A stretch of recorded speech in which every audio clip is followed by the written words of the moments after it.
from President down, makinig kayo. I-share ninyo yung yan ang nakalimutan ninyo.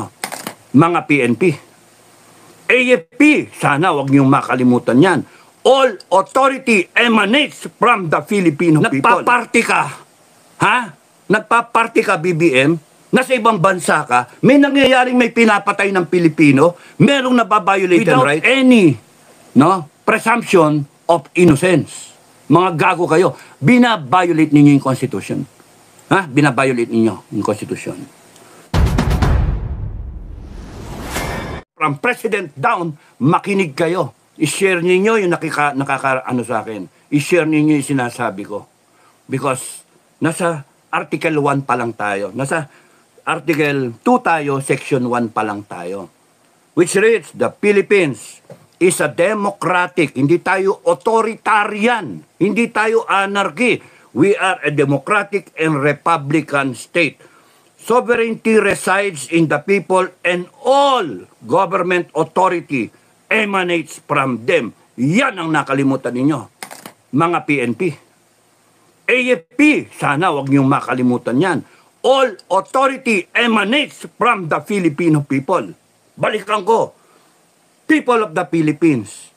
Constitution, unang bungad, we the sovereign Filipino people do ordain and promulgate this Constitution. Papasok lang kayo, pagkatapos ng pumasok yung gobyerno na hinati ng tatlong sangay, judiciary, executive, legislative, nandito kayo sa ilalim ng executive, at lahat kayo sunod-sunuran sa Constitution. Ano ang out of office ng Presidente ng Pilipinas? Out of office ng Presidente ng Pilipinas ay do solemnly swear, BBM Marcos Jr. Do solemnly swear or affirm that I will faithfully and conscientiously fulfill my duties as President of the Philippines. Preserve and defend its Constitution. Execute its laws, not execute the Filipino people. Execute the laws. Do justice to every man and consecrate myself to the service of the nation. Sumpa ng Presidente ng Pilipinas, BBM, when you took your oath, I do solemnly swear na sa Biblia yung kamay mo sa harap ng bansang Pilipinas na bumoto sa'yo. Do solemnly swear that I will faithfully and conscientiously fulfill. Faithful, walang patid, 24/7. Hindi porke nagpaparty ka, Nagpaparty ka, BBM, nasa ibang bansa ka, may nangyayaring may pinapatay ng Pilipino, merong nababiolate ng rights. Walang baril doon. Walang violation ng human rights doon. Hayop ka. Nangako ka that I will faithfully and conscientiously fulfill my duties as President of the Philippines. Preserve and defend its Constitution. Preserve and defend its Constitution. Execute its laws. Do justice to every man. Where is justice sa KOJC? Where is justice? And consecrate myself. Pucha haynep. Consecrate myself to the service of the nation. Nandun ka, nagpaparty ka, nasa ibang bansa ka, nag-enjoy ka, kumakain ka ng masarap, naghihirap ang taong bayan, ang taas ng bigas, hindi mo ayusin. Import.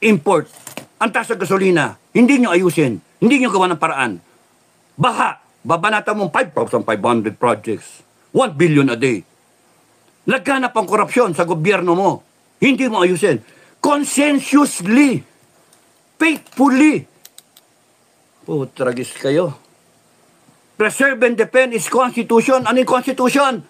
We, the sovereign Filipino people, yun yung sinabi natin na gusto natin magkaroon ng maayos na gobyerno, na yung ideals natin nandoon, yung pagka-Pilipino natin, regardless kung Muslim o Kristiyano o kung anuman ang reliyon. Do ordain this Constitution. Sunod kayong lahat. Ito kami. Ito yung Constitution na sinusunod nyo. Eto lang kayo. Ba't ngayon nangingibabaw kayo? Ba't ngayon hindi kayo makinig sa amin? Ha? Hindi kayo makinig sa amin. You are sincerely violating the public trust.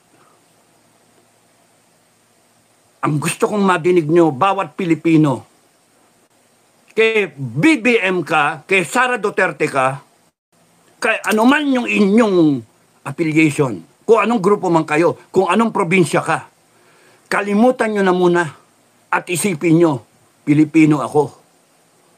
Pilipino ako.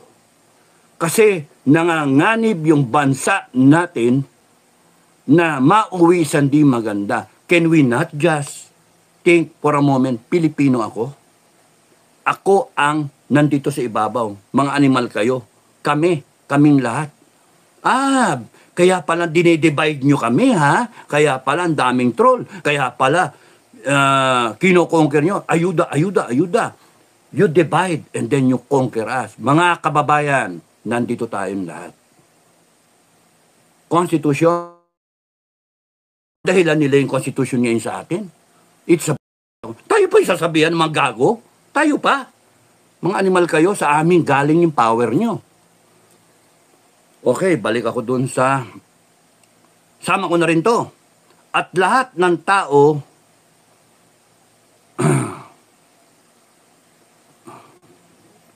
na forward. Boom. Okay. At lahat ng tao, after the President and Vice President who take the same oath of office. Pero tayo nga yung Vice Presidente, pare sila ng pinagsinumpaan. Lahat ng empleyado ng gobyerno, dinefine ng Civil Service Commission natin, another independent body to protect our ideals. May Civil Service Commission. At sila nagde-define at sinusumpaan ng bawat government employee the same baloney, the same thing that I will do to the best of my ability, perform the job under which I am serving public offices, public trust, sa Constitution yan, na you will faithfully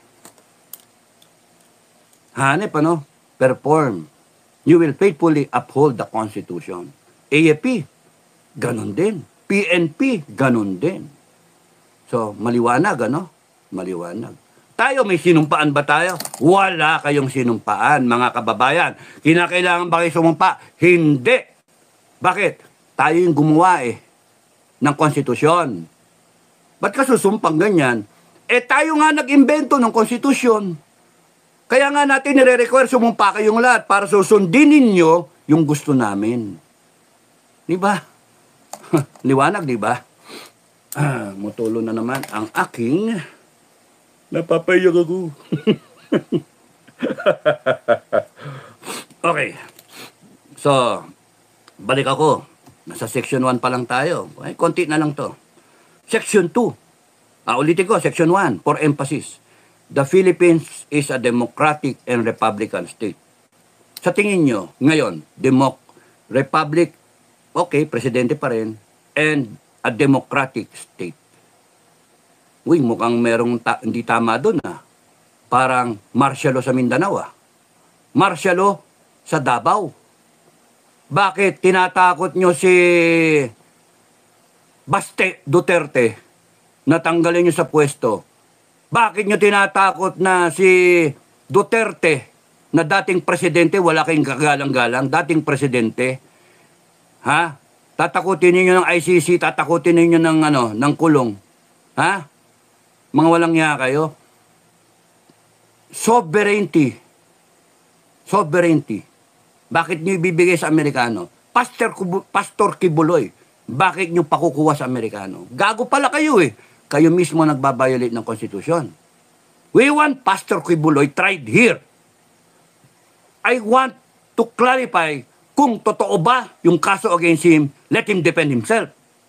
Pero never treat him a criminal and without any presumption of innocence. Mga gago kayo. Binabiolate ninyo yung Constitution. Ha? Binabiolate ninyo yung Constitution. Okay. Sovereignty resides in the people. Wow! Sovereignty resides in the people and all government authority emanates from them. Ano ginagawa mo, Tore? Ano ginagawa mo, Abalos? Anong ginagawa nyo, PNP? Sovereignty emanates from the people. Ba't nyo tinatadyakan yung tao? Ba't nyo ginagapos? Bakit nyo tinitirgas? Bakit nyo hinuhukay? Ano meron dyan? Hinuhukay nyo. May heartbeat pa kayo. Heartbeat ng butike, heartbeat ng daga, kasi umiikot-ikot. Ha? Putragis kayo, babayaran nyo lahat yan. Mga animal kayo. Kung ako masusunod, padidisband ko kayo. At the very least, kasuhan lahat ng involved dyan. Pakukuha ko sa korte, ay mga lawyer, hindi ako lawyer eh. Yung mga lawyer, kuhanin yung pangalan ng lahat ng taong involved dyan. And you will have your day in court. We will presume that you are innocent. We will presume that you are innocent. But we have a list of names. And we will try you one by one. Because you have grossly violated the rights of the people. You have grossly and continue to violate the Constitution of the Republic of the Philippines, which you have all sworn. Balik. Which you have all sworn. Presidente ng Pilipinas, out of office, I do solemnly swear. Solemn na solemn. Hindi ka bangag. Wala kang hit noong araw na yon. I will faithfully, 24/7, and conscientiously, makokonsensya ako pagka mali. Fulfill my duties as presidente. Kaya nga tumakbong presidente, kaya ka namin binoto eh. Akala namin magaling ka eh. Akala namin aayusin mo yung pangalan ng Marcos. Sinayang mo yung pagkakataon. Sinayang mo yung tiwala. Preserve and defend its constitution. Anong ginagawa mo ngayon? Binayolate mo na. Nababiolate na. Section 1 pa lang yon ng Article 2. Di ba? Execute its laws. Ano yung fundamental law of the land? The Constitution. Ba't mo pinababayaan yung PNP, tadyakan yung mga tao doon sa KOJC? Bakit pumapayag kayo i-desecrate yung lugar doon? House of Worship. Mga bobo kayo. Ang pangalan pa naman, Kingdom of Jesus Christ. Mga hayop kayo. Kung Kristiyano kayo, wala kayong galang. Kung yung mosque, Kingdom of Muslim people, Kingdom of Allah, Kingdom of Muhammad, mga hayop